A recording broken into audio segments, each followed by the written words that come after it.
Ashe, Ashe, and Grand Rising once again to you all, my very beautiful people, my highly enriched melanin people. Yes, you, the Earth's original and organic humans, aka my fellow Africans. It is I, the Mystic Philosopher. And yes, it is evident that I'm still here with you on this side of reality. Yes, a few days missing, but due to circumstances beyond my control. It's not that I lack things to talk about. And welcome back to, yes, the Mystic Philosopher, the Mystic P. Is talking again on the 15 minutes with I, the Mystic Philosopher.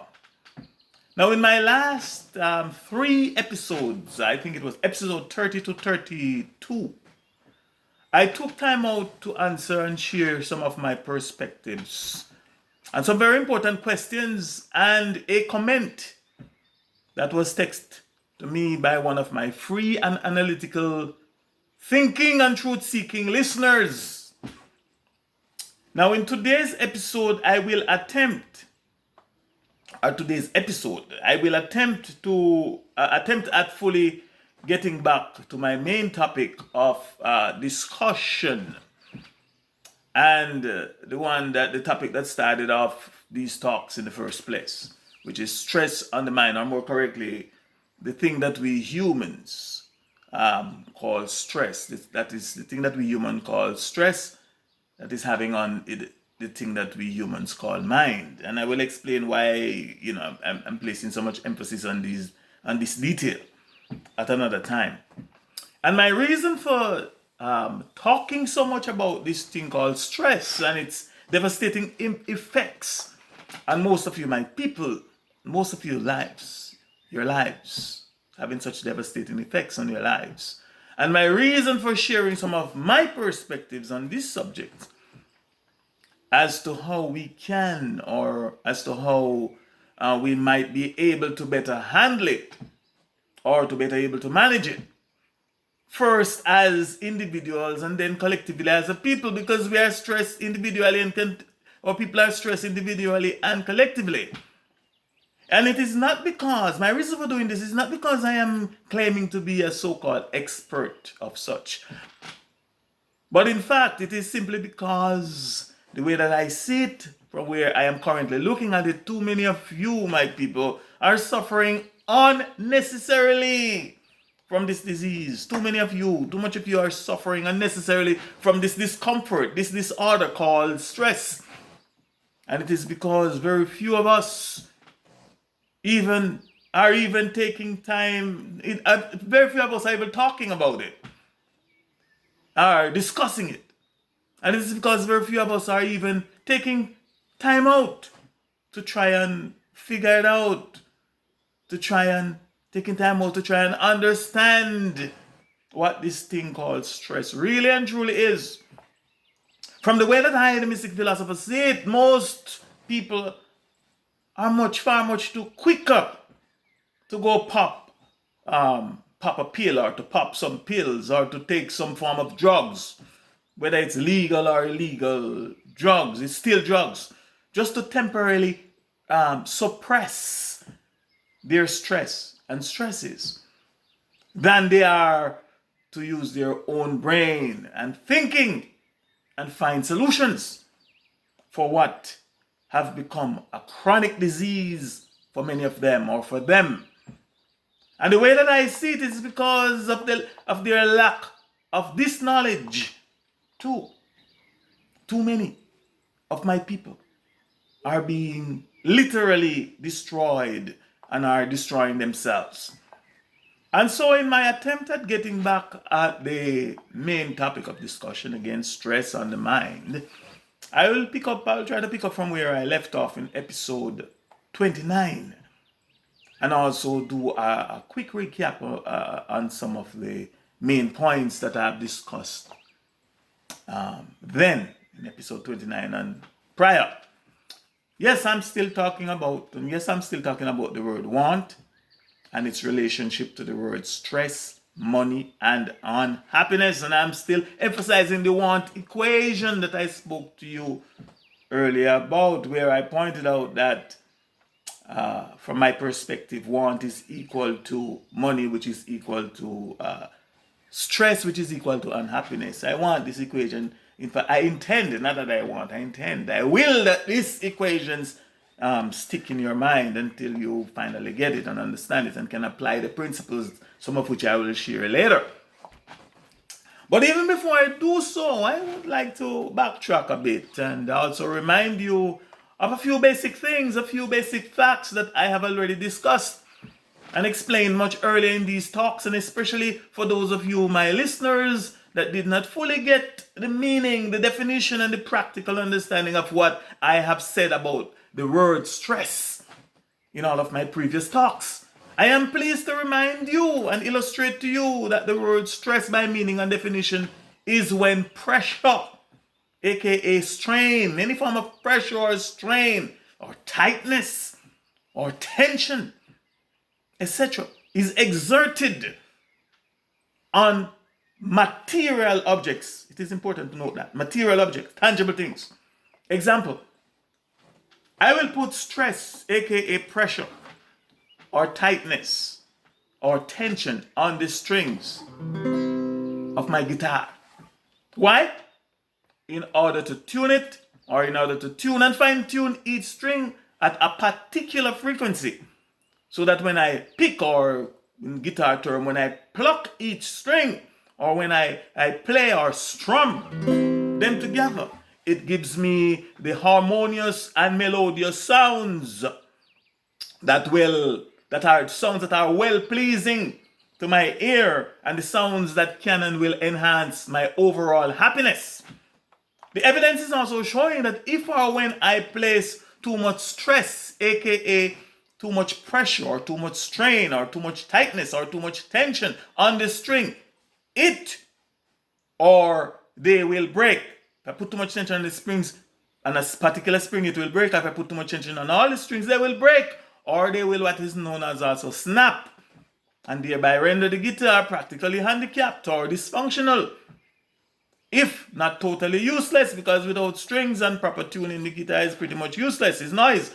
On the other hand, if I do not put enough stress, aka enough pressure or tension, etc., on each string, the guitar will not and cannot function properly either.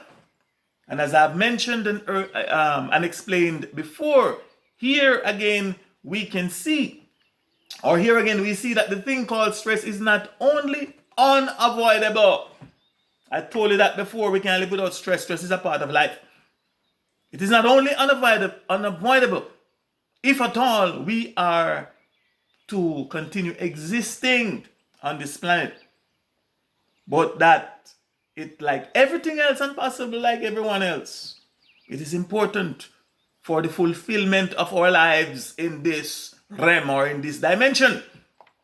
So the idea of a stress-free life is not only an illusion, but it is a blatant lie that all your shrinks, your pastors, your politicians, your doctors and counselors, etc., are telling you, and your motivational speakers are telling you, and trying to have you believe. There's no such thing as a stress-free life, but that is also another subject that we'll talk about at another time. If somebody can prove me wrong, then I welcome you to do so. So here we see that the guitar strings are material objects, and that excessive stress, aka excessive pressure or tension, etc., if or when placed on them, will break them or cause them to snap. In fact, and from my perspective, in the strictest sense, meaning and definition of the word stress, one can argue logically and rationally that stress can only be placed on material or untangible things or tangible objects. So from this illustration, I intend for you to know and understand that even though the topic says stress on the mind, that from my perspective, it is not the mind, or it is not the thing that we humans call mind that is in all practical reality that is stressed and stressed out. This is not the mind. Or that it is not the mind that we humans can prove is stressed or stressed out, but that it is our physical brain, our physical body, and other related organs in our physical bodies that become stressed and stressed out, and that are stressed and stressed out. Not necessarily the mind, but we talk about that at another time. From my perspective, it is not the mind that erupts within our brains, within our heads, or within our organs, or within our bodies, but that it is our brain or some other physical vein or veins within it, or some other organs within our physical bodies that erupts or that suddenly fail as the possible result of the mind putting stress on it or on them. So stress on the mind in all practical reality should be stress on the brain, stress on the head, or stress on the heart, or stress on the body, etc. In other words, it is the mind, or the thing called mind, the abstract thing, the spirit, the metaphysical thing, that for ease of expression I have likened to the wind. It is it that stresses or put tension, or aka pressure, on the brain or other physical organ in our bodies, and not the other way around. I also told you in previous episodes that the only thing that truly separates us humans from the rest of animals are our brain power, aka our intellect and our ability to use it. It is our human faculty for thinking, reasoning, and understanding things objectively, especially as it pertains to things that are abstract or non-physical or academic in nature. It is our ability to memorize things, our language capability, and our ability to reason, plan, and to be strategic in our endeavors that truly separates us and sets us apart from all the other animals, or from all the rest of animals. Therefore, it is through and with this great power and gift from our mother and source, aka Mother Nature, that we are and that we should be able to monitor and control the amount of stress, or the amount of pressure, the amount of tension, or the amount of tightness that our mind, or more correctly, that the thing called mind, is exerting on our heads, on our brains, and on our bodies, and all other organs within our body, or within our bodies. It is through and with this great power and gift from our Mother Nature and Source, aka our Mother and Source, aka Mother Nature, aka means also known as Mother Nature, that comes also the ability for us to filter, aka to reject and accept the notions, the inklings, the ideas, the thoughts, the images, etc., that enter and dwell in our minds and eventually our heads and in our brains. For example, we all know, or we all may agree, that there are certain words, there are certain images, signs, and symbols that trigger certain stressful and depressing ideas, that then triggers certain stressful and depressing thoughts, that when enters into our brain, they cause increased heart rates, they cause hypertension, aka high blood pressure, etc. And so by employing our gift from our source and mother, aka Mother Nature, we can simply watch our eyes what they see, we can watch our ear what they hear, our ears what they hear, etc. And by so doing, we can manage this thing called stress. Note that like the invisible thing called gravity, it all begins in the mind, aka in the invisible realm, the non-physical, the spiritual realm, and end up putting pressure, aka putting tension or stress on the physical brain. and only correct thinking and reasoning and strategic planning, etc., can solve or reduce such pressure. A lot of us are stressed out because we're not thinking. We're not using what we are given to think. However, in the interest of time, I will have to cut this talk here.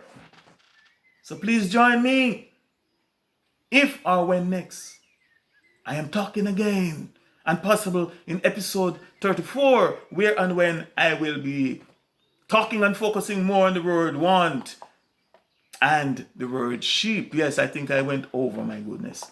In the meantime and between time, please let me remind you, my people, remember, my people, that yesterday is history. It too is dead and gone, no more to come back. Tomorrow is a mystery. It too may never come. But today is a gift, which is why we call it the present day. And so I hereby I'm imploring you to live for today. And by live, I mean to claim your natural birthright. And just in case you forget, it is your happiness. Your natural birthright is your happiness. And full joy today and hope for tomorrow.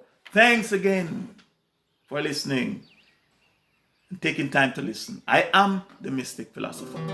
Ashe. Ashe. Ashe.